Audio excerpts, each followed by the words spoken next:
ไม่ค่อยนักอันนี้บนคณะสงฆ์หันหน้ามาทางพระพุทธรูป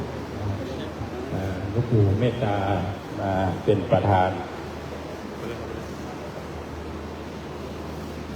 พนมมือฮะพนมมือ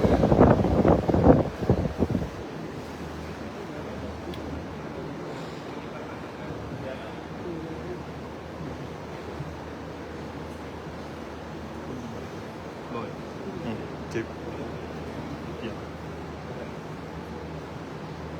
ครับ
นิมนต์คณะสงฆ์กราบพระพุทธรูปพระประธานในวิหารไปโดยพร้อมเพรียงกราบ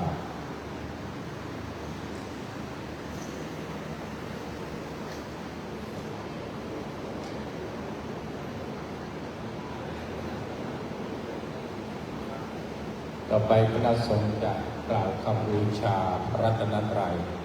ได้ว่าพร้อมกันอะระหังสัมมาสัมพุทโธภะคะวะพุทธังภะคะวันตังอะภิวาเท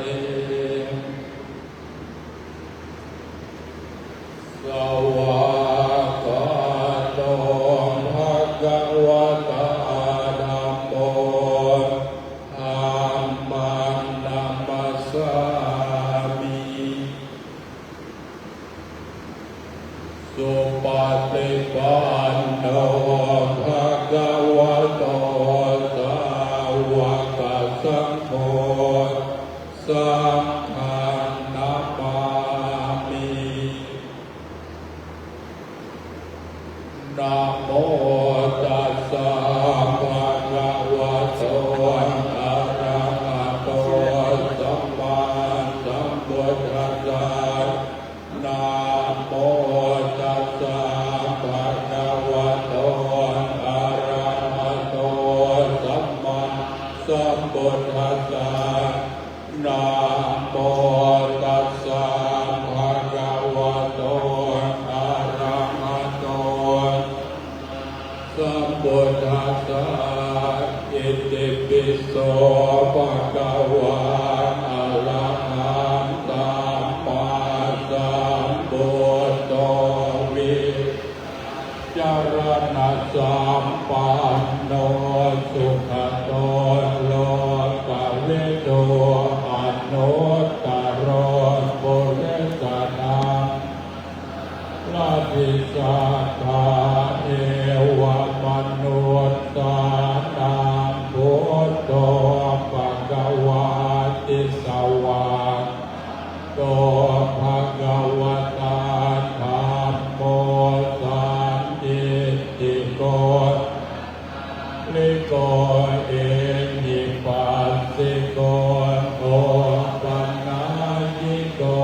ปัจจักตังเตตาโพวิญโยติติสุปฏิปันโนภะคะวะโตสาวกโตอุชุปฏิปันโนภะคะวะโตสาวกสังโฆ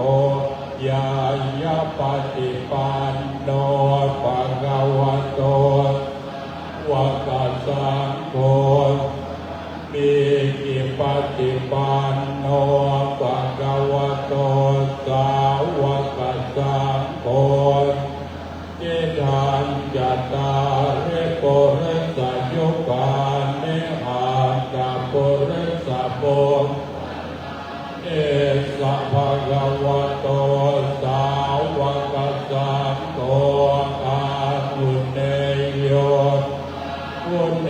โยดาจิเนโยอัญชลิการณิโยจลังปุญญาเก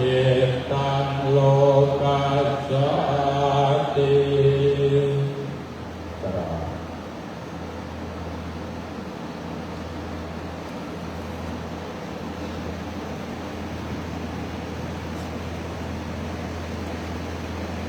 คณะสงฆ์กราบหลวงปู่กราบพร้อมกันกราบ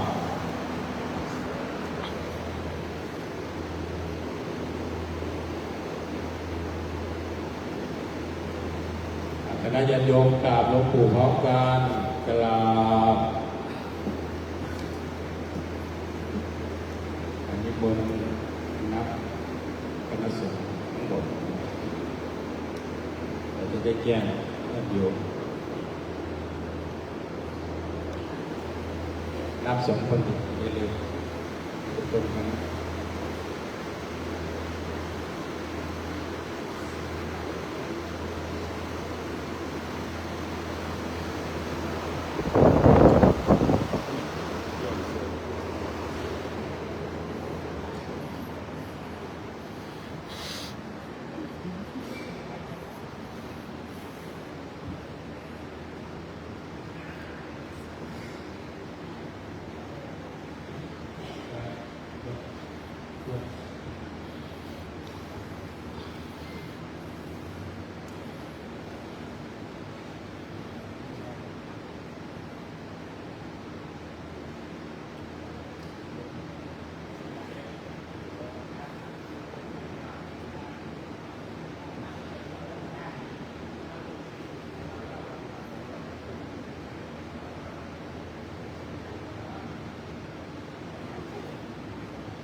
คณะสงฆ์ทั้งหมด55 รูป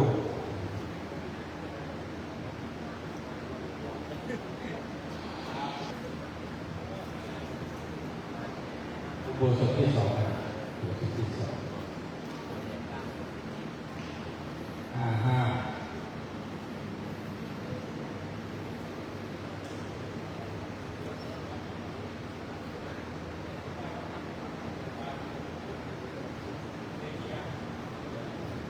หลวงปู่เมตตาจะสวดเตติยวัตรนะในวันสุดท้ายนะนิมนต์ญาติโยมก็จะได้เป็นบุญตาบุญใหญ่หลวงปู่เมตตาสวดเตติยวัตร75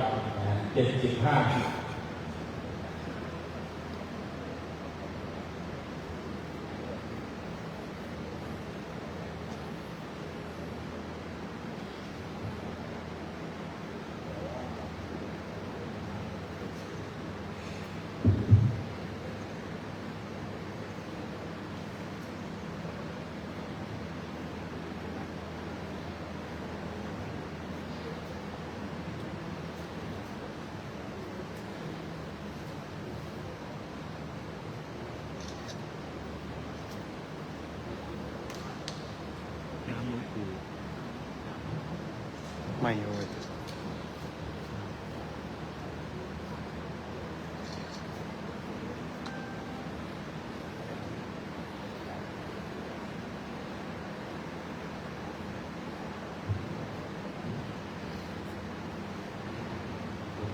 ขอโอกาสกับผมพวกประชาชนโยมและข้าคณะสงฆ์หรือได้เริ่มสวดแล้วทางอย่างน้อย2 เมตรนะครับจะเข้ามาได้ในจุดปฏิบัติอย่างน้อย2 เมตรถึง 3 เมตรเยอะแต่ว่าเกิดเป็นการลูกปูอยากให้ลูกแง่มากเท่าไรแล้วก็ถ้าเป็นไปได้ปิดเสียงโทรศัพท์ตลอดถึงคณะสงฆ์เราด้วยนะครับปิดเสียงโทรศัพท์ญาติโยมให้ปิดเสียงโทรศัพท์ทุกครั้งกาแฟของหลวงปู่เอามาแล้วตอนนี้มาวางไว้ข้างหลวงปู่ให้เวลา2-3 นาทีจะเพิ่มเติมไปเลย เริ่มพอเริ่มเสร็จปุ๊บก็ปิดเสียงเด้อโยมเกิดการลดการก้อยหน่อยต่อไปของผู้ประกอบอุโมงค์น้ำเดือดโยมที่มาทุกคนวันนี้จะได้ทำบุญกับหลวงปู่ครับทำกองเป็นพวกเรากองทุนพวกปฏิโมกข์กันวัดไหนออกมาแล้วก็จะใครอยากต่อยอดพิเศษเดี๋ยวจะให้ถวายกับหลวงปู่ว่าโอ้ท่านเพิ่มตุก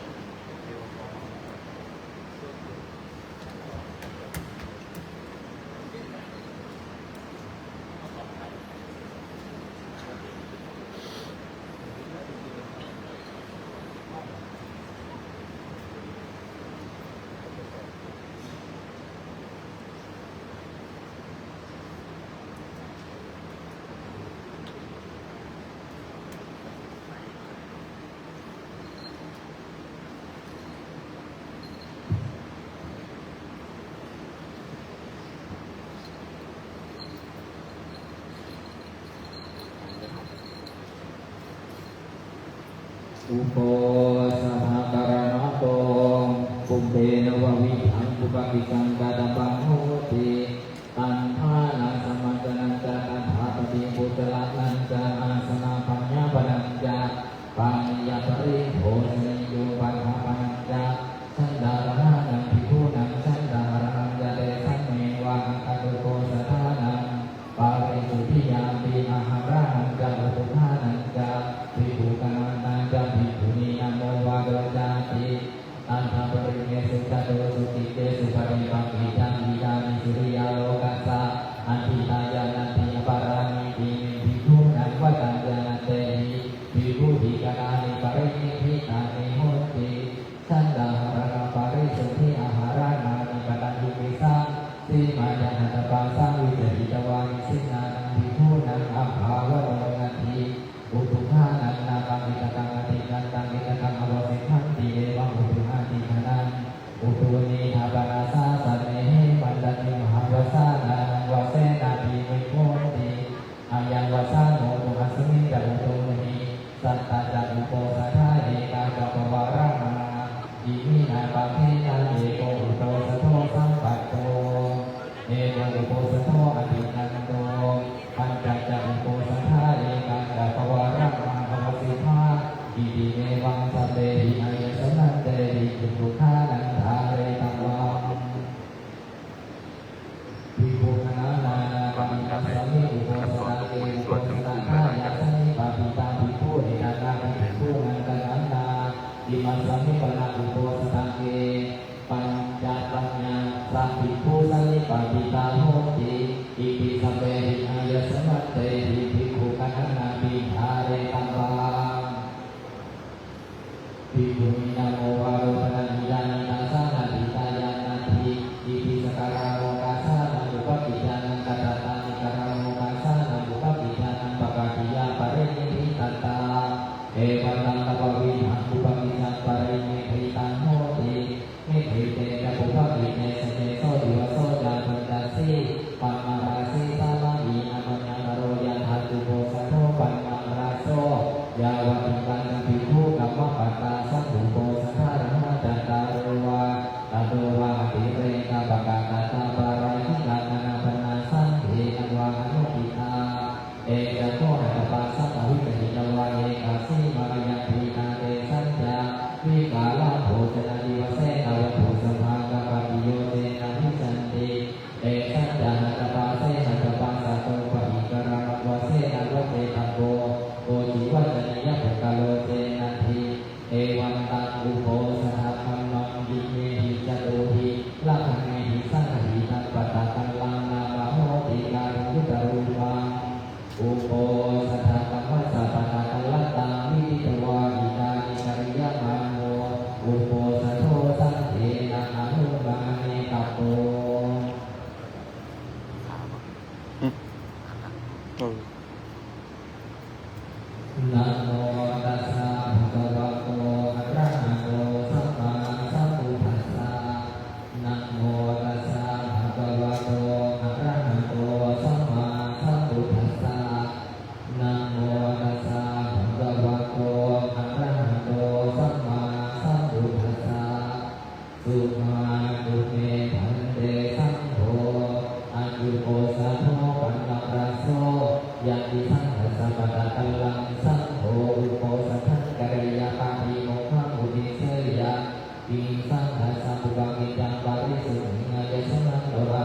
ยการะนังโหติเอวะเมวังเอวะรูปายะปริสายายาวะตติยังอนุสาวิตังโหติโยปนังภิกขุยาวะตติยังอนุสาวิยามาเนสรมานุสติอาปะตินาวินาเรยะสัมปะญาณมุสาวาทัสสะโหติสัมปะญาณมุสาวาโดโมปนายะสัมมันโตอันตรายโตธัมโมพุทโธภควตาตัสมาตระมาเนนะภิกขุนาอาบันเนนะวิสุทธาเปเทนะสันติอาปะติอาวิกาตปาอาวิกานาหิสัพพะสุโหติอันตริเมจันตารวารานิดาธรรมาอุเดสานากัจฉันติโยปนังภิกขุภิกขุนังสิกขาสาติวัสสมาปันโตสิกขังอปัญจทายะรูปเลยยันอนาวิกาตวาเมถุนันธรรมังปะเมเสเวยันตมาโสติรัสสานังกันตายติปาราจิโกโหติอสังวาโสโยปนังภิกขุงามาวะอรังงาวะอดินันเทยสังฆาตานาดิเวยันยันทารูเปอดินาตาเนราจาโนโดรังกหิตวะหะนิวะบันทิวะปะปะเจยิวะโดโรสิปาโรสิโนโหสิเทโนสิติตาทารูปังภิกขุอดินังอาดิยามาโมอายัมปิปารายิโกโหติอสังวาโสโยปนังภิกขุสันติกามนุสวิหังติหิตาโวโรตุเยสนะหะระนังวะสัพปริเยเสยะมรณะวันนังวะสังวันมยะมรณะยะวันสัมมาดาเตยะอัมโภปริสังกิเตหิมินาปะปังเยนะตุสิหิเตนะภะนันเตติหิตาเสยโยติอิติจิตามโนตินะสังกปโปอเนนะปริยาเยนะมรณะวันนังวะสังวันมยะมรณะยะวันสัมมาดาเตยะยันติปาราติโกโหติอสังวาโสโยปนังภิกขุอนันติจานังอุตริมนุสังธัมมังอตุปนัญญิตังอลภะริยังญาณังกัสสนังสมุทัยจาริยะอิติญาณานิอิติปัสสามิอิติตัตโตอภาเรนะสัมมเยนะสัมมนุกะหิยะมาโนวะอาสัมมนุกะหิยะมาโนวะอาปันโนวิสุทธาภิกขุเอวังวะเรยะอาจานะเมวังอาวุโสอวกัญจานามิอปัสสังปัสสามิตุสังโมสาวิรติติอัญญตระอภิมานาอายัมปิปาราติโกโหติอสังวาโสอุติภาโกหายะสมันโตจันตารวาราจิกาธรรมาเยสังภิกขุอัญญตรังวาอัญญตรังวาอาปัญจิตวานานาภาคิภิกขุหิสันหิสังวาสังยะธาปุเรตาธาปัสสะปาราติโกโหติอสังวาโสตัณหายะสมันเตปุสามิกจินทาปริสุทธาดุติยามปิปุสามิกจินทาปริสุทธาตาติยามปิปุสามิกจินทาปริสุทธาปริสุทธิธายะสมันโตตัสมาตุเมเอวะเมนังภารยามิอิเมโคปนายะสมันโตเดรัสสังฆาดิเตสะธัมมาอุเดสังอากัจฉันติสัญเจตนิกาสุปวิสังขีอัญญตระสุภินันตาสังฆาดิเตโตโยปนังภิกขุโหติโมวิปริณะเตนะจิตเตนะมาดุกาเมนะสันทิงกายะสังสังกังสมาปัจเจยะอัจจาหังวาเวนิกาหังวาอัญญตระสวาอัญญตระสวาอังกัสสะปรามัสสนังสังฆาดิเตโตโยปนังภิกขุโหติโมวิปริณะเตนะจิตเตนะมาดุกาตังดุทุลลาหิวาจาหิโอภาเสยะยะธาตังยิวายุวติเมตุนุปสันหิตาหิสังฆาดิเตโตโยปนังภิกขุโหติโมวิปริณะเตนะจิตเตนะมาดุกามัสสะสันติเกอนัญญามาปาริจริยายะวันนังภาเสยะอิทัลกังพมินิปาริจริยานังยามานิสังทิลาวันนังกัลยาณังธัมมังประมัจจาริเมเตนะธัมเมนะปริจริยาติเมตุนุปสันหิเตนะสังฆาดิเตโตโยปนังภิกขุสัญจริตังสมาปัจเจยะอิติยาวะบริสมาธิบริสังสวะอิทิมติยายะตะเนวะจารตะเนวะอัตตมโสตังคะเนกายะปิสังฆาดิเตโตสัญญาณิกายะปนังภิกขุนาตุนิการะยะมาเนนะอัสสามิกังบุเตสัมปะมานิกาการเรตัมบาตัณหาวิยังปะมานันดีคาโสตวานัสสามินันทิโยสุกตาวินันทิยะติริยังสันตการะภิกขุอภิเนกัมบาวะตุเรสนายะเตหิภิกขุหิวะตุเตเสตัมบังอนารัมพังสัปริกมันังสารังเทเตภิกขุวะตุสันนิปริกมังเนสัญญาติกาจะอุติงการยะภิกขุวะอนัตถิเมยะวะตุเรสนายะปะมามังวะอธิกามยะสังฆาดิเสโสมหัลลกัมบานาภิกขุนาวิหารังกรัญญามาเนนะสัสสามิกังอดุเตสังภิกขุอภิเนกัมบาวะตุเรสนายะเตหิภิกขุหิวะตุเตเสตัมบังอนารัมพังสัปริกมันังสารังเทเตภิกขุวะตุสันนิปริกมังเนมหัลลกัมวิหารังกรัญญาภิกขุวะอนัตถิเมยะวะตุเรสนายะสังฆา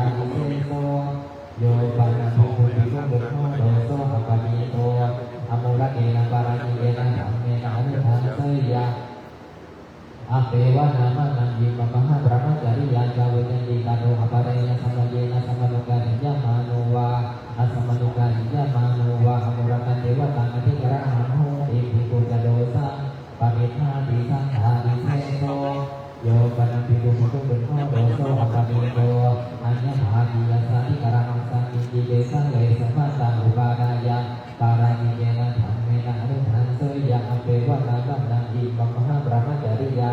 ยาเวยิตินาโตอปาเรนะสัมปะเยนะสัมมนุกะหิยะมาโนวาอาสมานุกะหิยะมาโนวาอัญญภามิยติวะตังอธิการะนังโหติโกติเรโสเลสมาโตอุปาดิโนปิปุญญโดสังปฏิภาติสังฆาดิเสโสโยปนันติโกสมังกัสสะสังหัสสะเทรายะปรกังเมยะเทระนะสังวัตติกังวะอธิการะนังสมาดายะกัปปะเยหะติไทยะโสภิกขุภิกขุหิเอวะมัสสะวัตนิโยมาหายะสัมมาสมังกัสสะสังหัสสะเทรายะปรกังมิเทระนะสังวัตติกังวะอธิการะนังสมาดายะกัปปะเยหะอัตถาสิสเมดายะสมาสังเทนะสมาโกหิสังโฆสัมโมดามาโนอวิวาดามาโนเรตุเกโสภาสุวิหารติติเอวัญญโสภิกขุภิกขุหิวุจมาโนตันเทวะปังกันะหิยโสภิกขุภิกขุหิยาวะตติยังสมนุภาสิตังโพตัสสะปิณิสังกายะจาวะตติยังเยสมนุภาสิยัมมาโนตังปฏินิสัญเจยะอิเจนังบุสลังโนเตปะปินิสัญเจยะสังฆานิเสโสตัสเสวะโคปนันติโกสัมภิกขุโหติอนุวัตกาลกวาดังกาเลโกวาโตเววาตโยวาเตเอวังวาเตยุมาหายสัมพันโตเอตังภิกขุกินติอวตุทาธรรมวาดีเจโสภิกขุวินัยวาดีเจโสภิกขุอมหากัจเจโสภิกขุสันตัญจารุจินจานาตาจาโวหารตินานาดิโนภาสติอมหากัมเปนะธรรมดีติเอภิกขุภิกขุหิเอวะมัสสุวัจนิยามาหายสัมพันโตเอวังอวตุทานาเจโสภิกขุธรรมวาดีนาเจโสภิกขุวินัยวาดีมาหายสมัตตานันติสังฆเปโรรุติชาสมิตายสมัตตานังสังเทนะสมาโกหิสังโฆสัมโมดามาโลอวิวาดามาโตเอตุเกโสภาสุวิหารติติเอวัญญเตภิกขุภิกขุหิวุจมานาตันเทวะปังกันะหิยุเตภิกขุภิกขุหิยาวะตติยังสมนุภาสิตังวาตัสสะปฏินิสังกายะยาวะตติยังเจสมนุภาสิยมานาตังปฏินิสัญเจยุอิเจตังกุสลังโนเตปะปินิสัญเจยุสังฆานิเสโสภิกขุปเนวะตุปัจจติโกโหติอุเตสัพปริยาปันเนสุสิกขาปเดสุภิกขุหิสหธรรมิกังยุตตมาโนอัตตานังอวัจจนิยังกโรติมามังอายสมันโตปิติอวัตตุทากัลยานังวาปาภะกังวาอาหัมปายสมันเตนังปิติวะฆามิกัลยานังวาปาภะกังวาวิรามทายสมันโตมังมหุจนายาติโสภิกขุภิกขุหิเอวะมัสสะพุทธนิโยมาหายสัมมาอัตตานังอวัจจนิยังอากาสิวัจจนิยะเมวะหายสัมมา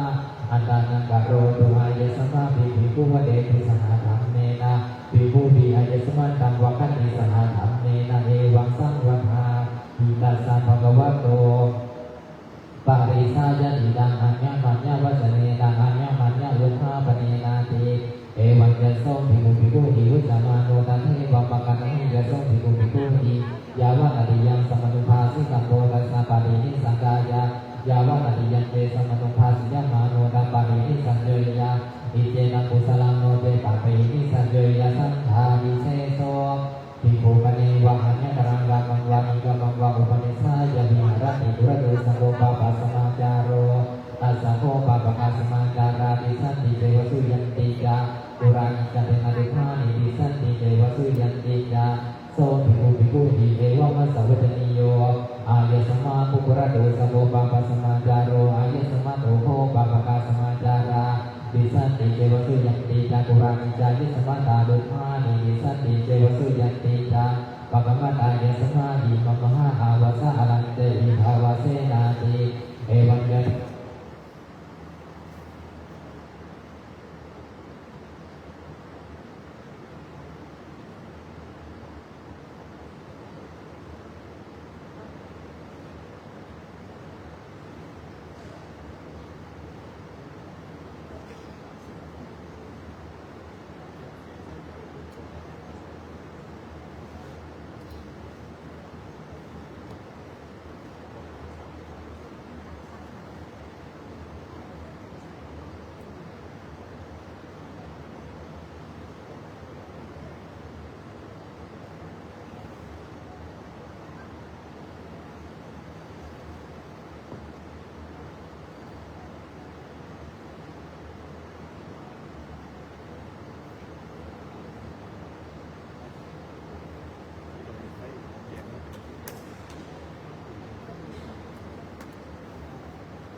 ปิดเสียง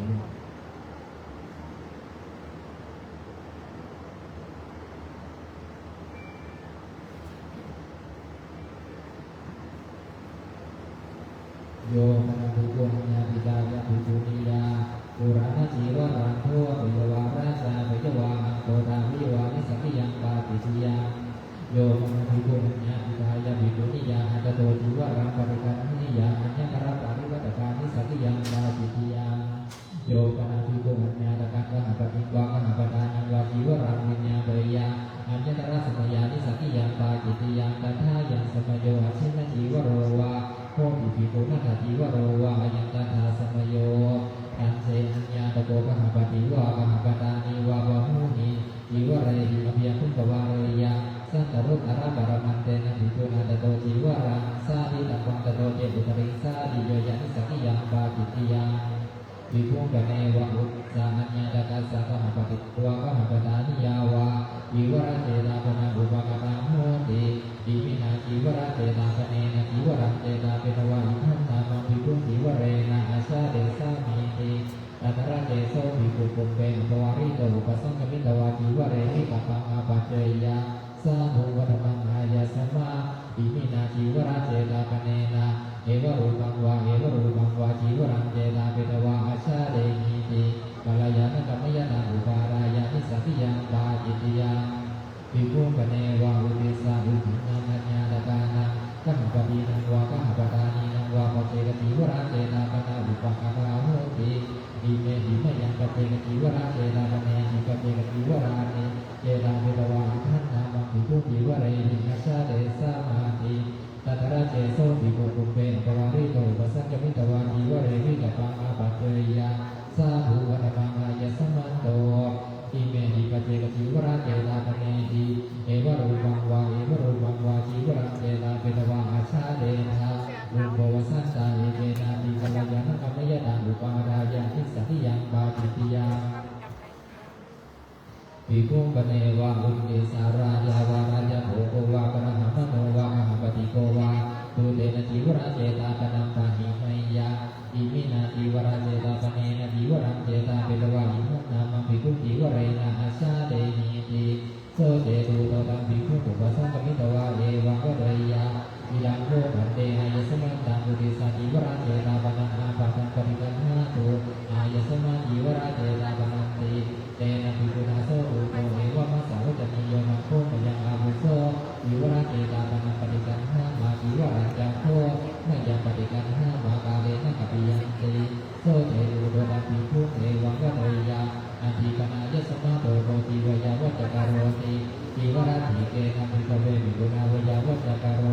นิติสิตัมโมอาราหิโตวะอุปาสโกวะเอโสโกอาหุโสภิกขุนาวยาวัจจการโรติโสเจตุโตตังวยาวัจจการังสัมมิเจตวานังภิกขุอุปสังฆมิตวะเอวังวะเรยะยังโภคันเตอายสมาวยาวัจจการังอินติสีสัญญาโตโสมยาอุปสังฆมโตอายสมากาเลนะจีวเรนะตังอาชาเดสติติจีวรังถิเกนะภิกขเวภิกขุนาวยาวัจจการโรอุปสังฆมิตวะจวิติตตุงโยเรตัมโมสาเรตัมโมอัทโทเมอาวุโสจีวเรนะติจวิติตตุงโยระยะมาโนสารยะมาโนตังจีวรังอภินิพพาเรยะอิเจตังกุศลังโมเจอภินิพพาเรยะจตุขันตุงปัญญาขันตุงจักตุปรมังสุเมตุเนนะอุติสาธาตัมบังจตุขันตุงปัญญาขันตุงจักตุปรมังสุเมตุตอุติสาติธามาโนตังจีวรังอภินิพพาเรยะอิเจนะกุศลังโมเจอภินิพพาเรยะตโตเจตุตริวายะมาโนตังจีวรังอภินิพพาเรยะนิสักยังปาจิตติยังโนเจนะภินิพพาเรยะยะตัสสะจีวรังเจตาปนังอาภาตังตถาสามังวาตังกัปปังดูโตวาปาหิตัมโพยังโคตุมเหอายสมันโตภิกขุอุติสะจีวรังเจตาปนังปะหิเมธานาตัสสะสัพพิโกโนวิกิอัฏฐะอนุโภติวิจันตายสมันโตสกัมมาโวสกัมวินาสีติอายังตถาสามิติจีวรังวะโอปาทโมโยปนามิโกโตสิยานิสกังสันตนาการาเวยานิสักขิยังปาจิตติยังโยปนามิโกสิทธากาลกานังเอละกาโลวานังสันตนาการาเวยานิสักขิยังปาจิตติยังนวังปนังภิกขุนาสันตนาการัญญามาเนนะเดเววาคาสิทธากาลกานังเอละกาโลวานังอาราตัมวาปฏิยังโลดานานังจตุ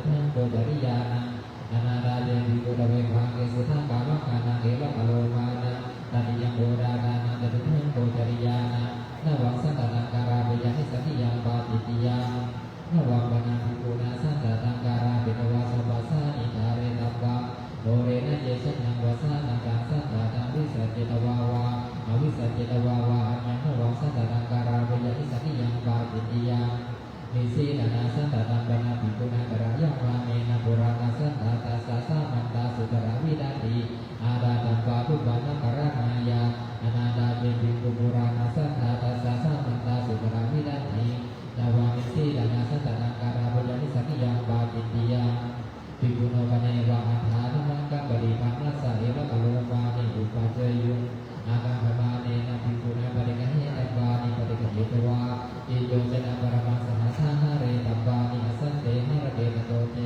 อุปริหาริยอสันเตปิหะระเกติสัติยังปาจิติยังโยปนะภิกขุอัญญาติกายะภิกขุนิยาเอวะกะโลมานิโพวะพยวาราชาพยวาวิญญาณาพยวานิสัติยังปาจิติยังโยปนะภิกขุจารโรปราชาอุปนะยวาอุปนะพยวาอุปนิจิตังวาสาดิโยยานิสัติยังปาจิติยังโยปนะภิกขุอนันตการะกันตุปิยสังโฆหะรังสัมมาปัจเจยานิสัติยังปาจิติยังโยปนะภิกขุอนันตการะกันกายวิกายังสัมมาปัจเจยานิสัติยังปาจิติยังโอสิยาวังโกหุติโยดัสสะหะปรมังอดิเรกปะโตธาเรตัมโพธังอดิกามยโตนิสัติยังปาจิติยังโยปนะภิกขุอุระปัญจปัฏฐาเนนะปะเรนะหันยังวังปะตังเยตาเวยานิสัติยังปาจิติยังเตนะภิกขุนาโสภะโตภิกขุปริสายานิสัติตังโมโยจตัสสะภิกขุปริสายาปัตตาปริยังโยโสจตัสสะภิกขุปปดาตัมโมอายันเตภิกขุปะโตยาวะเยนะนายะธาเรตัมโมติอายังตถาสามิติยานิโกมนาดานิทิลานานังภิกขุนาปริสายานิยานิเทสัจจานิโสยาติยังสัพพิทวานิตังเตนะปุรุภานิตังตานิปนิกะเดตวาสัตตังปรมังสันนิธิการะกะปริบุจิตังบามิตังอธิกามยโตนิสัติยังปาจิติยังมาโซเซโซติมหานันติภิกขุนาวสิกาสาวิตติวราปริเยสิตังบาอัฏฐามาโซเซโซติมหานันติตระวานิวาเสตังบาโอเรนะเจมาโซเซโซติมหานันติวาสิกาสาวิตติวราปริเยเสยะโอเรนะถามาโซเซโซติมหานันติตระวานิวาเสยะนิสัติยังปาจิติยังโยปนะภิกขุภิกขุสาสามันติวรังกัตวะบุปิโตอนัตตมะโมหสินเตยวะสิตาปยวะนิสัติยังปาจิติยังโยปนะภิกขุสามังสุตังวิญญาปิตวะกัตวะเยนจิวรังวายาปยานิสัติยังปาจิติยังภิกขุปเนวะอุติสาอัญญาตโกกัมปติวะกัมปตานิวะกัตวะเยนจิวรังวายาปยาตัตระเจโสภิกขุภุเตภวะริโตนันทวะเยอุปสังกมิตวะจิวะเรวิกัปปะอาปัจเจยาอิดังโฆอาวุโสจิวรังกังอุติสาวิยติยะตันจะตโรธาวิตตันจะอภิตันจะสุวิตันจะสุภวะจิตันจะสุวิริกิตันจะสุวิตัสิตันจะกโรธาอเภวะนามะมะยัมปิมายะสมันตานันติติมะตังอนุปาณเตยามาติเอวัญญโสภิกขุวัตวานิติมะตังอนุปาณเตยาอัตตนะโสภิกขปานะมะตังปินิสัติยังปาจิติยังดาสะหะนากะดังกะติกะเตกะสิปุณณมังภิกขุมะปะเนวะอเจกะจิวะรังอุปะเจยาอาเจกามัญญมาเนนะภิกขุนะปะเดกะเฮตังวังปะเดกะเหตวายาวะจิวะรากาลสมัยยังนิปีตังวังตะโตเนอุปะเรนิเกเกยะนิสัติยังปาจิติยังอุปวาสังโฆมะนังกติกะโพนะมังยานิโฆมะนังกานิอารัญญกานิเสนาสนานิสาสังฆสัมมาทานิสัพพะนิพยานิตาทารูเปสุภิกขุเสนาสเนสุวิหารันโตอากังขมาโมเนนะจิวะรานังอัญญตรังจีวรังตระกะเรนิเกเวยาสิยาจันตัสสะภิกขุโนโกจิเตวะปัจจโยเตนะจิวะเรนะภิกขวาสายาสารัตถวรังเตนะภิกขุนะเตนะจิวะเรนะภิกขวาสิตังวาตโตเจอุปะเรภิกขวาเสยะอัญญตระภิกขุสัมปติยานิสังฆิยังปาจิติยังโยปนะภิกขุจานะสังฆิกังลาภังปริณะตังอะตโมปริณามยานิสังฆิยังปาจิติยังปะทาวะโกตันติโยอุดิภาโกหายสมันโตนิสานิสังฆิยาปาจิติยาธัมมาตัทธายสมันเตปุชามิกัจจิทาปริสุทธาดุติยัมปิปุชามิกัจจิทาปริสุทธาตติยัมปิปุชามิกัจจิทาปริสุทธาปริสุทธิทายสมันโตตัสมาตุมิเอวะเมตังภารยามิอิเมโฆปนายสมันโตตเวนะวุติปาจิยาธัมมาอุเทสังนาคาชันติสัมปะญาณมุสาวาเดปาจิติยังโอภัสวาเดปาจิติยังภิกขุเวสสัญเยปาจิติยังโยปนะภิกขุอนุปัสสัมปันนังปะระโสธัมมังวาเจยะปาจิติยังโยปนะภิกขุอนุปัสสัมปันเนนะอุตริตวัตติราตาสหเสยะอเวยะปาจิติยังโยปนะภิกขุมาตุกาเมนะสหเสยะอเวยะปาจิติยังโยปนะภิกขุมาตุกามัสสะอุตริสัพพัญญาวาสหิธัมมังเตเสยะอัญญตระวิญโยนาบริสาวิกเทนะปาจิติยังโยปนะภิกขุอนุปัสสัมปันนัสสะอุตริมนุสสัธัมมังอโรจยะอุตสมิปาจิติยังโยปนะภิกขุภิกขุสังฆุนิยาปาติอนุปัสสัมปันนัสสะอโรจยะอัญญตระภิกขุสัมมาติยา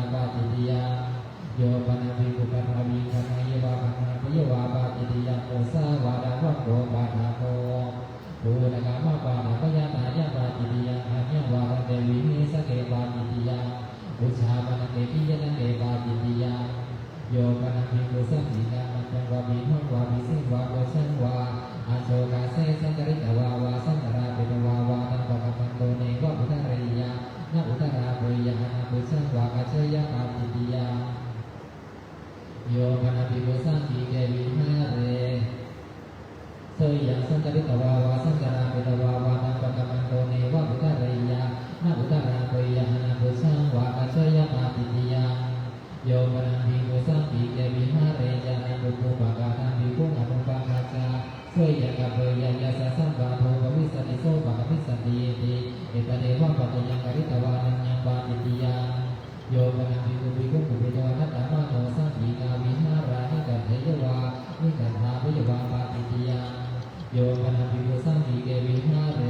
อุปาริเวหาสัพพุวิยาหัสสะปาระกัมมัจจังวาภิทังวาอภินิสีเรยวาอภินิกาเจยวาปาจิติยังมหาลกัมปนาภิกขุนาวิหารังกรัญญามาเนนะยาวะตวารังโกสะอัคคังปัญญายะโลกัสสันติปริกัมมายะเตวิติสัตตะสัพปริยาจังปะหะริเตปิเตนะภิมาตัมปะตะโตเจอุตริปะหะริเตปิปิโตอะทิฏฐาหิยะปาจิติยังโยปนาภิกขุจานะสัพพะนะกะอุทะกังติมังวาหะติมังวาสินเตยวาสินจาเตยวาปาจิติยังภูตกามาวะโตรุติโยโยปนาภิกขุสัมมาโตภิกขุนิโยวะเดยะปาจิติยังสัมมาโตภิกขุภิกขุทังกะเตสิวิเยภิกขุนิโยวะเดยะปาจิติยังโยปนาภิกขุภิกขุนุปัสสยังอุปสังฆิตวาภิกขุนิโย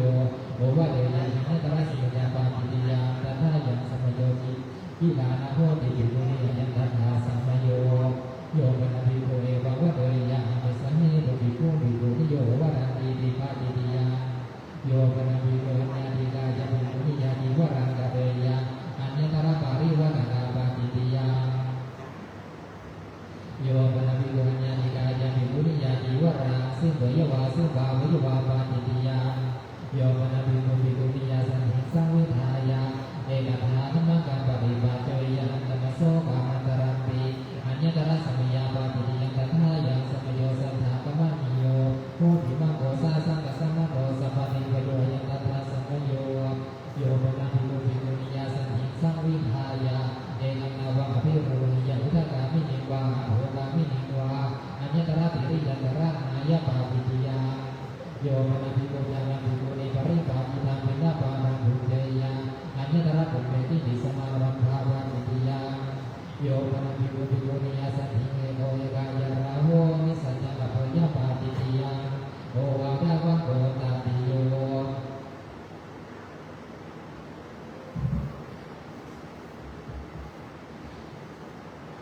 อิลาเนนะภิกขุนาเรโกอาวัสสะตามิโตมุจิตังโมทะโตเจอุตริภูเจยะปาจิติยังคณะโพธเนอัญญตระสัมยาปาจิติยังตถายังสัมโยอิลานะสัมโยวิวรดานะสัมโยวิวรการะสัมโยอัฏฐานะกามานะสัมโยนาวะพิโรหานะสัมโยมหาสัมโยสมณพัตตาสัมโยยังตถาสัมโย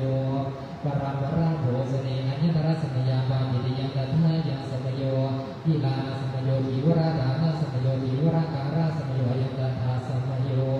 ภิกขุกะเนวะโกรังอุปกตะโกเวหิวะมังเทหิวะอภิคุปปวารายะอากังกมาเนนะภิกขุนาวิธิปานาโหรังปะเนกะหิตัมปาตะโตเจอุตริปะเนกะหิยะปาจิติยังยะวิธิปานาโหเรปะเนกะหิตวะตะโตเนหะริตวะภิกขุหิสันทิสังวิภาจิตัมปังมะยังตัทธาสามิติโยปนะภิกขุพุทธาวิภวาริตวะนะติริตังข้าดานิยังวะโภชนิยังวะข้าเดยวะภูเจยวะปาจิติยังโยปนะภิกขุภิกขุพุทธาวิภวาริตังอนัตติริเตนะข้าดานิเยนะวะโภชนิเยนะวะอภิยังพุภวารายะหันตภิกขุข้าดาวะพุจาวะติจานังอาสาตนะเปโกพุทธสมิปาจิติยัง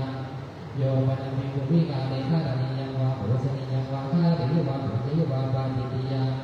โยปนะภิกขุสันนิธิการะข้าดานิยังวะโภชนิยังวะข้าเดยวะภูเจยวะปาจิติยังยานุปนันตานิบังมิตาโภชนานิเสยานิดังสัพพินวะนิทังเดลังอุปาณินันตานิปะเนกะเหตวาสัตตาปรมังสันนิธิการะกังปริเภทิตัมปานิตังอธิกามะโยโภนิส ธิยังปาติติยัง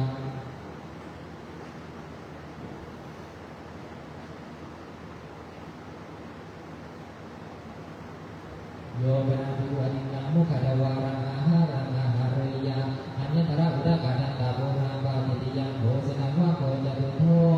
โยปนาภิวัติละกัสสวาบริภาเจกัสสวาบริภาทิกายะวาสนัทธาคาดานิยังวาโภชนิยังวาดานิยปาติติยัง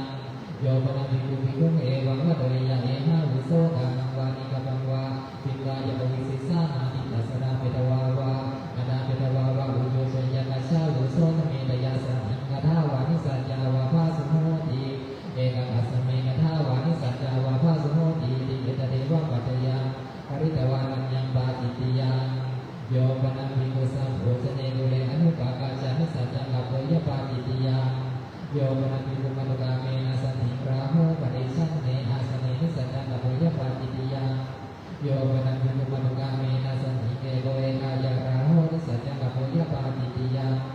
โยปนังภิกขุนิมันติโตสัมภะโตสัมมาสัมสันตังภิกขุอนาภิชาโตเรภัตตังวะปัสสะภัตตังวะโตเรสุจาริตังอาปัจโจยะอัญญตระสมัยยาปาติติยังตถายังสมัยโย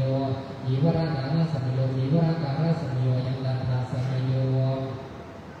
อาภิลาเนนะภิกขุนาจารุมาสัพพะจยะปวารานาสาดิตัมปังอัญญตระภูมะปวารานายะอัญญตระนิจัปวารานายะตโตเจอุปริสาดิโยยะปาติติยังโยมนะภิกขุอุยุนาเสนะตัสสนายะมัจเจยังอัญญตระกันธารูปะปัจจยาปาติติยังสิยาจตัสสะภิกขุโนโภติเรวะปัจจโยเสนะกัมมานายะโยรัตติรัตตังเลนะภิกขุนาเสนายะวาสิตัมปะตโตเจอุปริวาเสยะปาติติยังโยรัตติรัตตังเลภิกขุเสนายะวะสมาโนอุโยติกังวาปะละกังวาเสนะปะยุหังวาอนิกรัสสนังวากัจเจยะปาติติยังอเจระตะนังโกปัญญโนสุราเมรยะปานิปาติติยังอังคุริปโนระเกปาติติยังอุทะเกหัสสะธัมเมปาติติยังอนาถาริเยปาติติยังโยมนะภิกขุภิกขุภิกษุโวยะปาติติยังโยมนะภิกขุอมิลาโนวิสีวนะภิกขุโยนิสมารหิยวาสมารหะภิกขุวาอัญญตระตถารูปะปัจจยาปาติติยังโยมนะภิกขุโอเรนะธรรมสนะหะโยยังอัญญตระสมยาปาติติยังตัทธายังสมโยริยะโทมาโสเสโสอิมหานันติปัสสานัสสะปามาโมมาโสอิเตเตอะนาโตยะมาสะอุหะสมโยปาริลาหะสมโยอีลานะสมโยกัมมะสมโยอัฏฐานะกัมมะนะสมโยวาดาอุปนิสมโยยังตัทธาสมโยนาวะปะนะภิกขุนาจีวราลาเภนะตินังทุวันนะการะนานังอัญญตระทุวันนะการะนาอาดาตัมวังนีลังวากาตัมมังวากาลาสัมมังวาอนาตาภิกขุโพธินังทุวันนะการะนานังอัญญตระทุวันนะการะนาวังจีวรังปริภุเจยะปาติติยังโยมนะภิกขุภิกขุสวาภิกขุนิยาวาสิกขามามายะวาสามเณรสวาสามเณริยาวาสามังจีวรังวิกาปิตวาอุปปุถาระกัปริภุเจยะปาติติยังโยมนะภิกขุภิกขุสัมปันนังวาจีวรังวานิสีรังวาสุจิรังวากายะปัฏฐังวาอปนิเทยวาอปนิธาโยวาหินโสหัสสะภิกขุวิวาติติยังสุราภะวะโตสัทโธโยมนะภิกขุสัจจิจาวังนิวิกาวโรเวยะปาติติยังโยมนะภิกขุจานัสสะปะมะกังอุรกังปริภุเจยะปาติติยังโยมนะภิกขุจานันจะทาทังปังนิหตาภิกรณังโหรังกัมมายาอุโภเวยะปาติติยังโยมนะภิกขุภิกขุสัจจานันตุพุนังอปฏิปริสาเวยะปาติติยังโยมนะภิกขุจานังอุณวิสติวัสสัมปุกะลาอุปสัมปาเดยะโสตัมปุกะโลอุปสัมปันโนเตจัมภิกขุการยะอินังกัสสมิปาติติยังโยมนะภิกขุจานังเทยะสันเทนะสันหิงสังวิทายะเอกถานะมะกัปปฏิปัจจยะอัตตมะโสกามัตตรัมปิปาติติยังโยมนะภิกขุมนุกาเมนะสันหิงสังวิทายะเอกถานะมะกัปปฏิปัจจยะอัตตมะโสกามัตตรัมปิปาติติยังโยมนะภิกขุเอวังวะเอยะตถาหังปะกวะตาธัมมังเตสิทังอาจานามิยะถาเยเมตระยิกาขังวาวุตาภังกวาตาเตปริเสวะโตนาลังอัตรายายาติโสภิกขุภิกขุหิเอวะมัสสะวุตนิโยมหายะสมะอัตตานังวัจจนิยังอากาสิวัจจนิยะเมวะหายะสมะอัตตานังกโรโตหายะสมะภิกขุวะ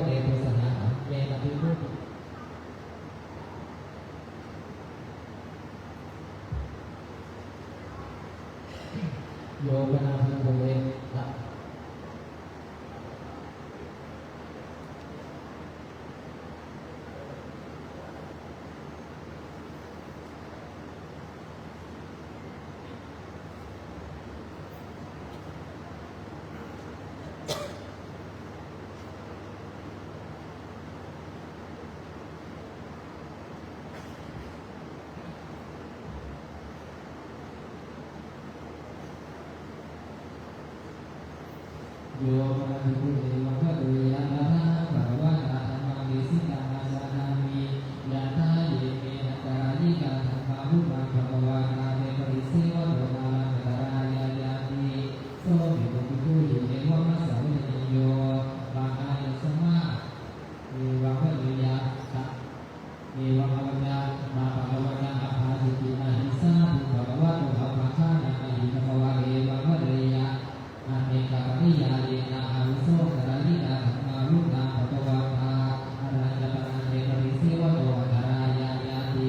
เอวังยัสโสภิกขุภิกขุหิวุจมาโนตันเทวะปะกันให้ยัสโสภิกขุภิกขุหิยาวะตติยังสมนุภาสิลาโภตัสสะปะริมุสสกายายาวะตติยังเตสมนุภาสิยังปะโนตัสปะริมุสสะเจยะอิเจตังกุสลังโนเมปะริมุสสะเจยะปะติติยังโยมะภิกขุนานันทาวารินาภิกขุนาหะตาหุธัมเมนะตังบิมิขปะริมิสสะเทนะสันติสัมพุทเทยวะสังวาเสยวะสนาวาเสยะกะเปยะปะติติยังสัมมุเตโสปิเตเอวังวะเตยะตาทังภะคะวะตาธัมมังเดสิตังอาจานามิยะถาเยเมอันตรายิกาธัมมาวุตังภะคะวะตาเตปริเสวะโตนาลังกตรายายาติโสสัมมุเตโสภิกขุเอวังมัสสะวะนิโยมาอาวุโสสัมมุเตสะเอวังหาวะจามาภะคะวะตาอะภาสิตินะหิสาภะคะวะโตอะภะคะนะนะหิภะคะวะเอวังวะเตยะอาเมกะปริยาเยนะอาวุโสสัมมุเตสะกะระยิกาธัมมาวุนาภะคะวะตาอะระหันตปะนันเตปริเสวะโตอะทารายายาติเอวังยัสโสสัมมุเตโสภิกขุหิวุจมาโนตันเทวะปะกันให้ยะโสสัมมุเตโสภิกขุหิเอวังมัสสะวุจนิโยอาจาตะเกเตอาวุโสสัมมุเตสะนะเทวะโสภะคะวะสัทธาอภิสิตาโกยะปิจันเนสัมมุเตสะลาภัตติภิกขุหิสันติโยปฏิดัตตสนาโสยัสสะปิเตนะติจาระตุเลหินัสสาติโยปะนะภิกขุจานะตถานาสิตังสัมมุเตสะอุปลาภุยวะอุปหาภุยวะสัมพุทธเยวะสหวาโสยะกะโพยะปาติติยังสัพพะนะวะโกสัตตโมโยปะนะภิกขุภิกขุหิสหธรรมิยังมุตตะมาโนเอวังวะเตยะนาตาวะหังอาวุโสเอนะสัมมิสิกขาปะเนสิกิสามิยาวะหังยังภิกขุปยะตังวินยะธารังปริมุสามิติปาติติยังสิกขาวะเนนะภิกขเวภิกขุนาหัญญาตัปปังปริมุสิตัปปังปริปัตติตัปปังอายันตัสสะสามิติโยปะนะภิกขุปาติโมเขวิสัมมาเนเอวังวะเตยะวิปะหิเมหิพุทธานุพุทธเกหิสิกขาปะเนติบุริเมหิยาวะเรวะโกโกจายะริหิสายะวิเตฆายะสังวะตันติสิกขาปะราวิวัฒนะเกปาติติยะโยปะนะภิกขุวัฏฐานาสังวานิโมเขวิสัมมาเนเอวังวะเตยะอิลาเนวะโคอะหังอัตตานามิอะยัพพิเกระธัมโมสุตตาภะโยสุตตาวิยามังคะธรรมาสารุเตสังฆกัสสติยันติตัจเจภิกขุอันเนภิกขุจานะยุริสิกขาปุปะหิมินาภิกขุนาโดริติกาปุปาติโมเขวิสัมมาเนโกภะคะวะโตภิโยเตนะจัตตะสาวิปุโนหันนะเกตังมุติหัตถิยัตตะตะหะปาติงะปัสโสตัจเจยันทะธัมโมกะเรตังโกปะติงะสัมโมโหอารุเปตังโกตัสสะเตอาวุโสอะลาภาตัสสะเตอุลัฏฐังยังกวังปาติโมเขอุริสัมมาเนนะสาดุกานิกะตวะมะนะสิกะโรสีติยังกัสสมิโมหะเกปาติติยังโยปะนะภิกขุภิกขุสัพพิจวัฏฏะมะโนปะหะระกะเรยะปาติติยังโยปะนะภิกขุภิกขุสัพพิจวัฏฏะมะโนทารัสสะติกะโมเกเรยะปาติติยังโยปะนะภิกขุภิกขุมะโมระเกนะสังฆาติเสเสนะอนุทัสสยะปาติติยังโยปะนะภิกขุภิกขุสัสสะติจังโยปุญญังโวระหังยะอิติสัมมุตัปปิอาภาสุขวิสติติยะตะเรวะปะเนยังกริตวารัญญังปาติติยังโยปะนะภิกขุภิกขุนังปะทะนะจาตานังกะละนะจาตานังวิวาระวัฏฏานังบุปสุติกิจให้ยะยังอิเมภวิสันติกังโสสามิติยะตะเรวะปะเนยังกริตวารัญญังปาติติยังโยปะนะภิกขุธรรมิกานังกัมมานังสันตังสะวะปัจฉานินะธัมมังอะปะเตยะปาติติยังโยปะนะภิกขุสังเทวิชยะกะทายะวัฏมานายะสันตังอะระตวะอุมายะสนะภะคะเวยะปาติติยังโยปะนะภิกขุสมาเทนะสังเทนะจีวรังกะตวะปัจฉานินะธัมมังอะปะเตยะยะถาสันตุนะภิกขุสังเทกังลาภังปริธาเมติปาติติยังโยปะนะภิกขุจานะ ยาปาติติยังสหธรรมิกาวะโคอัตถโมโยปนาภิปุรังโยคดิยาสมุทาภิสิตัสสะอนิทันตราชาเดหิตารัตนะเดบุเปหปริสัพพิริโตตถิลานิกามยปาติติยังโยปนาภิปุรัตนังวารัตนะสัพพดังวาอัญญตระอาชารามาวะหัสสาวะสัทธาวะบุกันิยวะบุกันิหามิยวะปาติติยังรัตนังวาปนาภิปุนารัตนะสัพพดังวาอาชารามิวะอาชาวะสัทเทวะปะหิตวะวะบุกันิหามิยวะวะอิทิตัพพะยะสาวะวิสริโสหริสติวิอัญญตัสสะสามิภิโยปนาภิปุสัตตะภิกขุมนาภิชามิกาเรนะภวิสริยะอัญญตระตถารูปะอาจานิกาการะนิยาปาติติยังโยปนาภิกขุหันติยังวะตัตถะยังวะวิสานะยังวะสุติกรังการะเวยะเทนะนังปาติติยังนาวังปนาภิกขุนันยังวะวินังวะกรังยะมาเนนะอาหังอุรังวะกังการะตัปปะสุกนาบุเรนะอัญญตระเหติมัญญาณอนิกามยโตเสนะนังปาติติยังโยปนาภิกขุนันยังวะวินังวะกุโรนังการะเวยะอุดาระนังปาติติยังนิสีนะอาสันดาปนาภิกขุนังกังยะมาเนนะปะมานิกังการะตัปปะตัณหินะปะมานาภิคาโสเววินาติโยสุขวินาติยาติริยานิยะนังสาวินาติกาติกามยโตเสนะนังปาติติยังกังรูปนิสาติปนาภิกขุนังกังยะมาเนนะปะมานิกาการะตัปปะตัณหินะปะมานาภิคาโสยะตาโสวินาติโยสุขวินาติยาติริยาเววินาติโยตนาภิกามยโตเสนะนังปาติติยังวาสิกาสังติกาปนาภิกขุนังกังยะมาเนนะปะมานิกาการะตัปปะตัณหินะปะมานาภิคาโสชาวินาติโยสุขวินาติยาติริยาอัตถะริยานังอธิกามยโตเสนะนังปาติติยังโยปนาภิกขุสุขติวะปะมานาภิวะรังการะเวยะอภิเรนังวาเสนะนังปาติติยังตัตริยังสุขรัสสะสุขติวะปะมานาภิคาโสนวะวินาติโยสุขวินาติยาติริยังชาวินาติโยวะหิยังสุขรัสสะสุขติวะปะมานารัตนะวะโกนะวะโมปุริมาโหอายสมันโตเวนะมุติปาติติยังธัมมาตัทายสมันเตวิสามิงกิทาปริสุทธายุติยังวิมุสามิงกิทาปริสุทธาปาติยังวิมุสามิงกิทาปริสุทธาปริสุทธิชายสมันโตตัสมาตุมิเอวะเมตังภารยามิ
อิเมโคปายะสัมมัสโส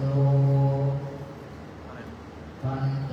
วัคติโสติยานัมมาอุเทศะกัปปันติ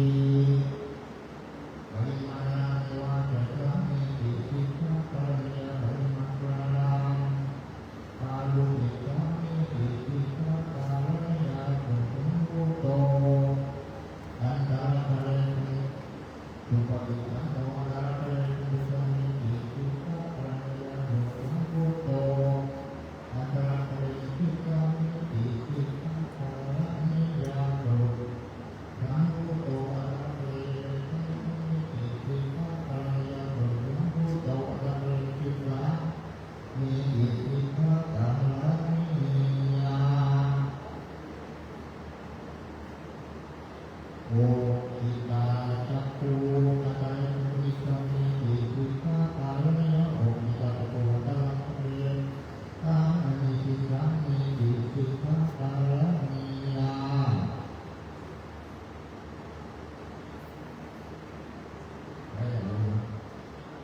นาโวติตายังนะอะระสัมสัมมิติสิกขาปะริยาวิปัสสนาปะริติติสามิติสิกขาปะริยานะโวติตายังนะอะระสัมสัมมิติสิกขาปะริยาสัมมาสัมปะยังนะปะริติติสามิติสิกขาปะริยาปัสสโตอะระหะเรสัมมิสามิติสิกขาปะริยาอะระหะเรนิติติสามิติสิกขาปะริยานาตายะปัจจัยตังปะการิสัมมิสัมมิติสิกขาปะริยานะทัพละนาตายะปัจจัยตังปะการิสัมมิติสิกขามิติสิกขาปะริยานะธัมโมปัจจัยตังปะการิสัมมิสัมมิติสิกขาปะริยานะธัมโมปัจจัยตังปะการิสัมมิสัมมิติสิกขาปะริยานะ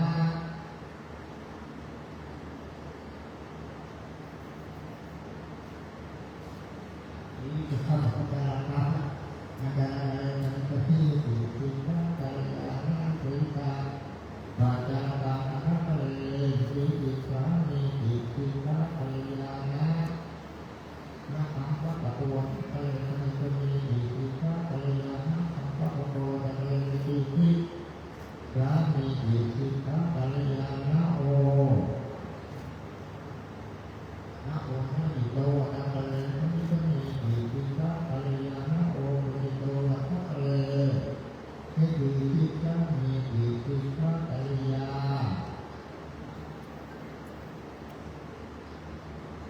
นะโอวิปัสสายะอะระหะเรสัมมิสัมมิติสิกขาปะริยานะปัญญาสิกายะอะระหะเร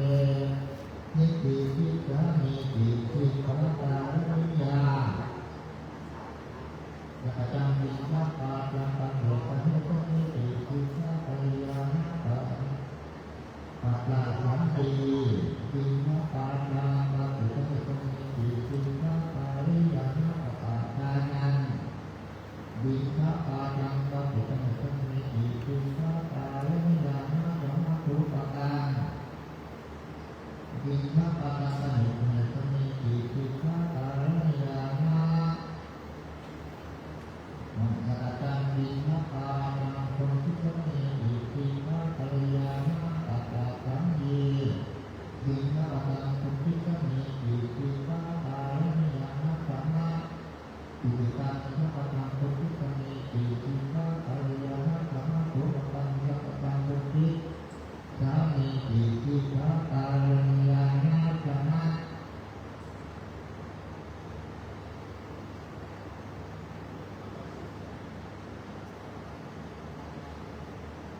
คนที่สามีติสิกขาปะริยานังปะโตมาทิโตสิกขาปะนังคนที่สามีติสิกขาปะริยานะสุปังมาพันธนังวาโอทะเนนะปัญญาปโนอัตถะติจันเทสังนาติปิโยปิญญาณปิโยปัญ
ติเจนะพยาหันโกมิติสิกขาปาริยานะนะเป็นทุกข์เป็นอาการภูมิใจมีติสิกขาปาริยานะปาราโหติปตังโพธิจะมีติสิกขาปาริยานะอาวะธรรมปาราตังโพธิจะมีติสิกขาปาริยานะนาตามิภูมิกาโพธิจะมีติสิกขาปาริยานะสิกขาวะปาราตังโพธิจะมีติสิกขาปาริยานะนาเกียมนิสาตังโพธิจะมีติสิกขาปาริยานะปะปุนะปุจะปุจะปุตตังโพธิจะมีติสิกขาปาริยานะปุรุตตังโพธิจะมีติสิกขาปาริยานิยานะนาคามิเลนะตังโพธิจะมีติสิกขาปาริยานะปัตตามิเลนะตัง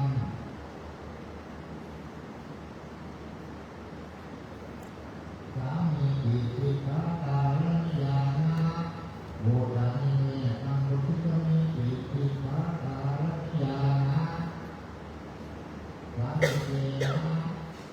นาเถนะปานิยถาตังปฏิเหตุมีติสิกขาปาริยานะยะปฏิปังปฏิฆังปัฏฐาโทนังสังฆะเลปฏิจจิกามิติสิกขาปาริยา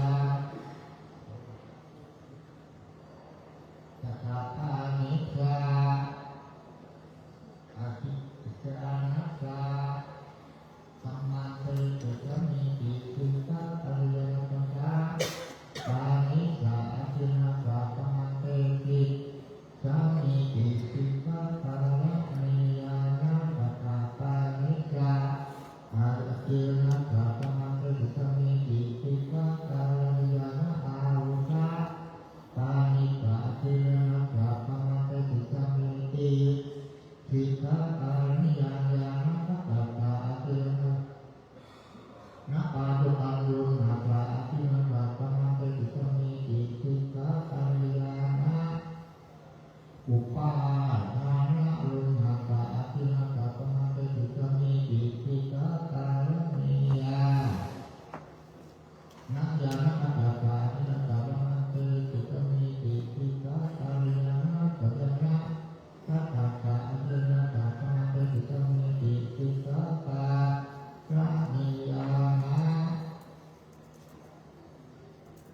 ปัญญติกายะนิสินะปะอาทินะปะปะมะเตติสามีติสิกขาปาริยานะเววิสัชฌะอาทินะปะธัมมังเตติสามีติสิกขาปาริยานะโอพุทธิสัจจะอาทินะปะธัมมังเตติสามีติสิกขาปาริยานะปัจจโตนะธัมมายังอาตเนนิเนสีลาวาโออาตเนสินะสานะสัมมาเตติสามีติสิกขาปาริยานะมิเตอาตเนนิสินะเนสีลาวาโอเจระเรนิสินะสาสินะสาสัมมาเตทิสามีติสิกขาปาริยานาทิโตนิสินาคาอาเจนะปะธัมมังเตติสามีติสิกขาปาริยานะปัจจโตกัจฉันโตปุระโตกัจฉันตะอาเจนะปะธัมมังเตติสามีติสิกขาปาริยานะปะเทนะกัจฉันโตปะเทนะกัจฉันตะอาทินะปะธัมมังเตติสามีติสิกขาปาริยานะทิโต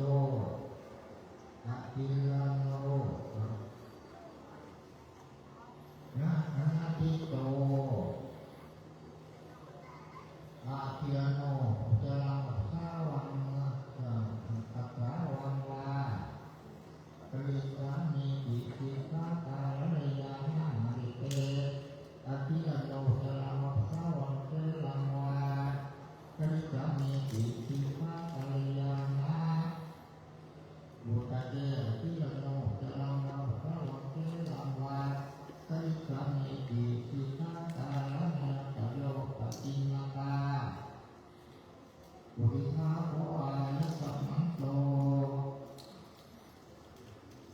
ปัญจปฏิเจติยาธัมมาอัตถาจะตังเตตุชามิปริภาปริภามิติพุทธามิตัสติภาปริวิภาตัสติยามิสามิปริภาปริพุทธาปริพุทเทธาสุนันโตจะมาสุนันเอวะเม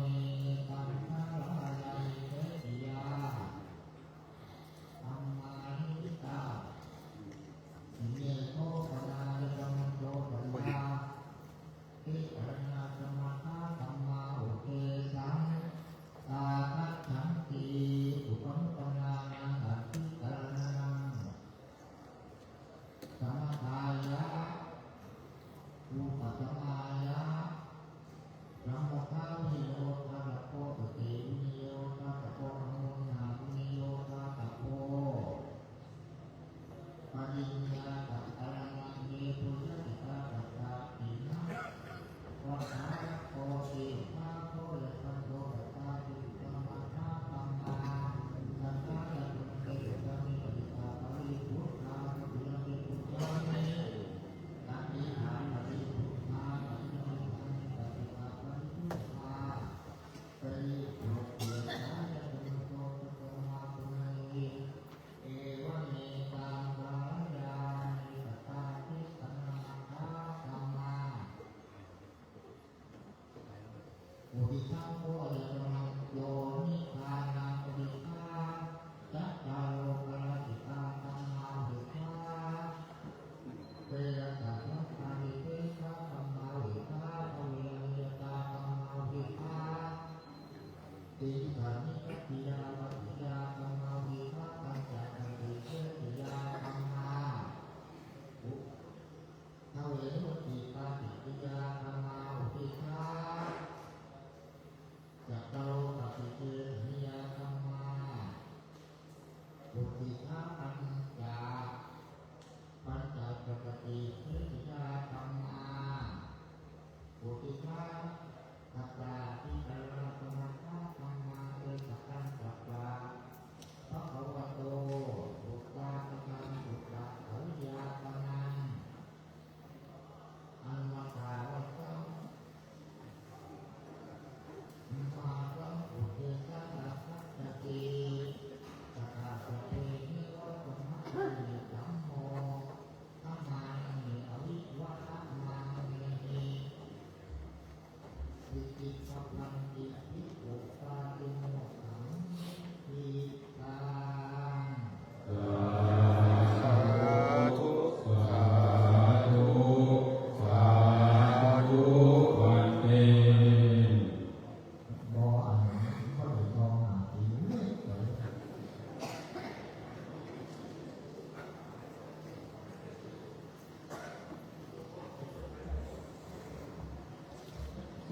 ส่วนเป็นค่อยดับนะ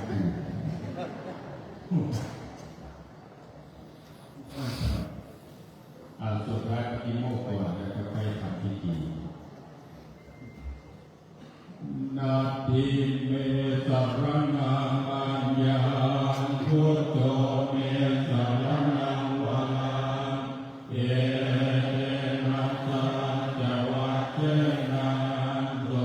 ติเมโหตุสัพพะนาทีเมสรณังอัญญาธัมโมเมสรณังวาเอนะสาจวัจเจนะโสติเมโห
ดันเตนะภะคะวะตายันตะปัสสะตะอะระหะตะสัมมาสัมพุทเทนะสัมปันนติลาภิกขเววิหารตะสัมปันนามาติโมกขาปาติโมกขสังวรสังวุตาวิหารตะอาจาระโดจาระสัมปันนา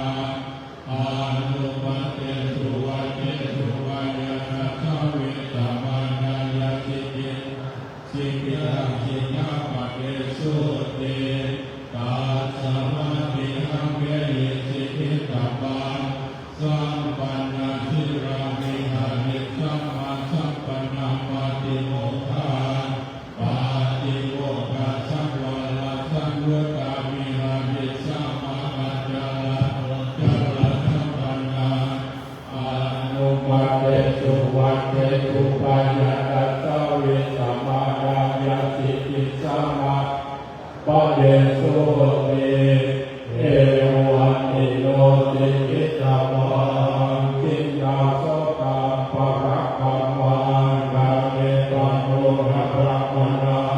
นาตายามมิกาเมเมกะตามุปะวัตติกาเยราเมตริราเมนานาลาเมนังปะระกะเมสีนิโลมิกะริวาโย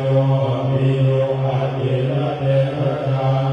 อาคาตาทุกขังเสยโยปัสสะดาลาภิทุกขังกาลังยะสุขขังเสยโยยักขันโตวานานุกัปปติโก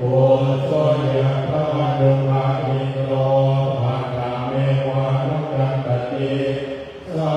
มัญญังทุกขรามัตตังนิราเยโยปะกัปปติ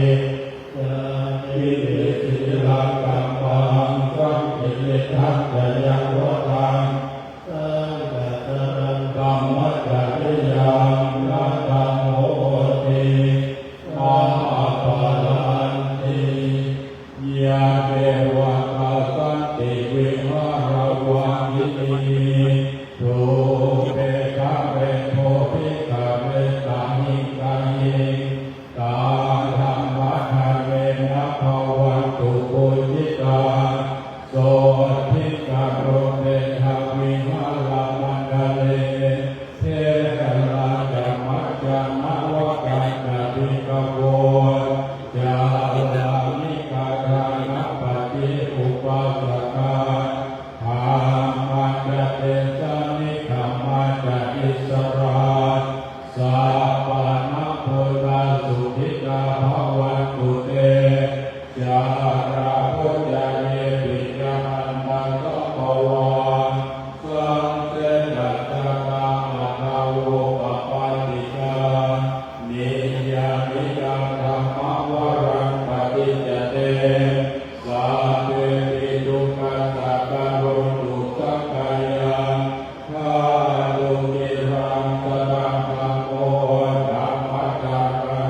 สียงไม่ดีแล้วก็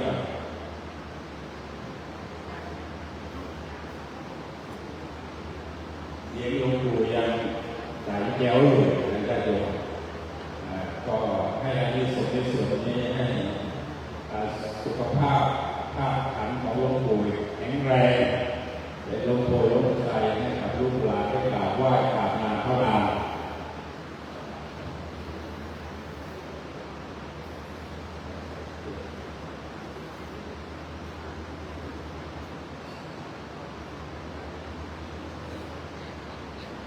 พี่น้องญาติโยมตลอดคณะสงฆ์ให้รับทราบทั่วกันปัจจัยผ้าป่ากองทุนพระปฏิโมกข์ในคราวนี้คณะสงฆ์และคณะสัตยาญาติโยมวัดทั่วไปเป็นจำนวนปัจจัย 14,000 บาทอนุโมทนาสาธุกันและหลวงปู่พระเทพวัดธรรมโสพลหลวงปู่มหาศิลาต่อยอดจากคณะสงฆ์วัดพระธาตุหนึ่งหินต่อยอดอีกเป็นจำนวนปัจจัย 60,000 บาททวนอนุโมทนาสาธุดังๆสาธุเป็นแรงปู่พวกเราว่าตามหลวงพ่อนะถวายผ้าป่าก่อนนะมีผู้มาต่อยอดเลยปีละรวมให้แบบจะไป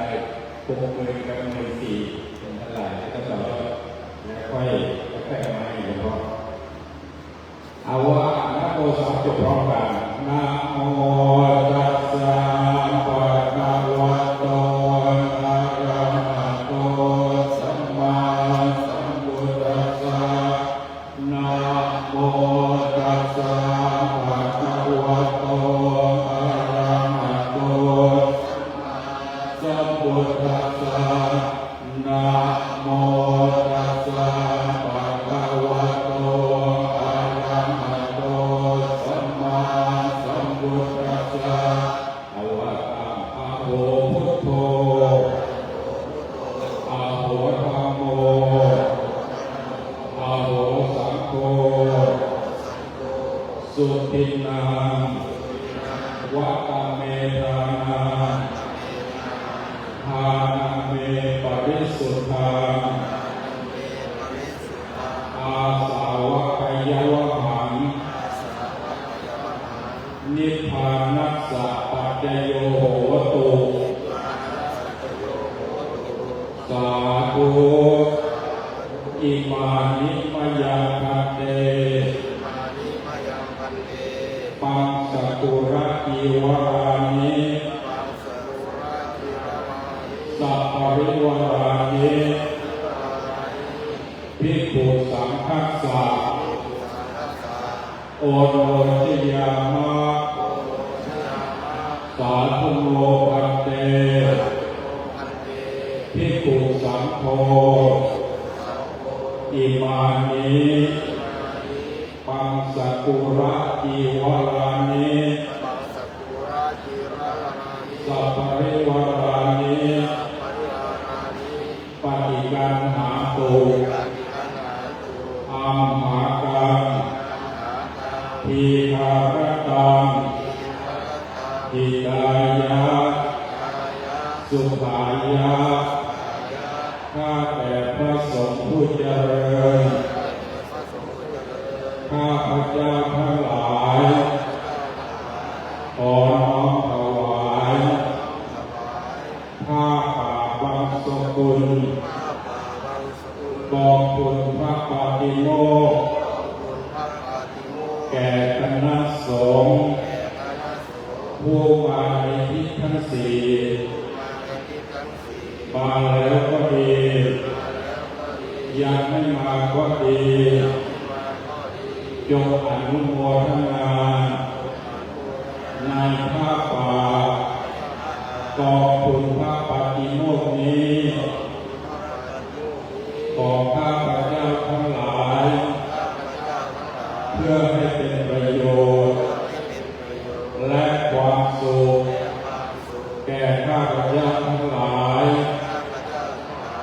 ลอดกาลนานเถิดสาธุทีนี้คารวะหลวงปู่เด้อว่าพร้อมกันมหาเทปมาเทนาทาวาระกะเยนะกะตังสาพังอภลาตังธรรมตุโลภันเตมหาเทเรปมาเทนะทาวาระกะเยนะกะตังสาพังอภลาตังธรรมตุโลภันเตมหาเทเรปมาเทนะดาวารัตเยนะกะตังสัพพังอภลาภังมะมะตุโนภันเตโทษกรรมอันใด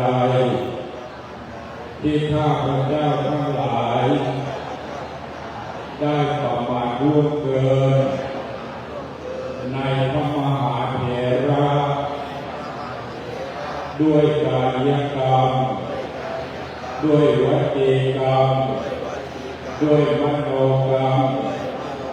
ทั้งเจตนาและไม่ได้เจตนาทั้งต่อหน้าและรับหลัง